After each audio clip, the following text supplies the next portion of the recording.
বাড়িতে পুজো হলে আমার কাছ থেকে সবার প্রথমে আলপনা দিয়ে দেবো। আর এটা হচ্ছে কার্তিক পুজো। সকালবেলা গোপালকে সাজিয়ে আর টুকটাক কিছু আলপনা দেওয়া ছিল, সেগুলোও দিয়ে দিলাম। কার্তিকের সিংহাসনে আলপনা দিয়ে কার্তিককেও দাদা বসিয়ে দিল, আর সঙ্গে করে ড্যাজিও এসছে দেখ। কার্তিকের জন্য দাদা একটা সুন্দর দেখতে গোলাপও এনেছিল, আর তারপরে পুজোর জোগাড়ও করতে স্টার্ট করে দিয়েছিলাম। আর এদিকে বৌদিও কিছু জোগাড় করছিল।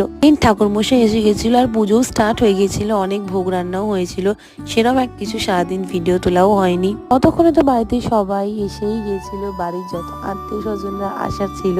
সারা দিন এত কাজ, রেস্ট নেওয়ার কোনো অবকাশই ছিল না। তাও একটু একটু ভিডিও করেছি, আর সবার মুখগুলো দেখো একদম টায়ার্ড হয়ে পড়েছে। কার্তিক পুজো একটু ভালো করে যে ফটো তুলবো তার কোনো উপায় নেই, এত কাজ আর এই অবস্থা। দেন আমরা সবাই খেতে বসে গেলাম, আর সবাই খুব আনন্দ করে আজকের দিনটা শেষ করলাম। আর কার্তিকের এই গিফট গুলো দেখে নাও। কার্তিকের জন্য কিন্তু ভিডিওটা লাইক, শেয়ার এন্ড সাবস্ক্রাইব করেছো। টাটা।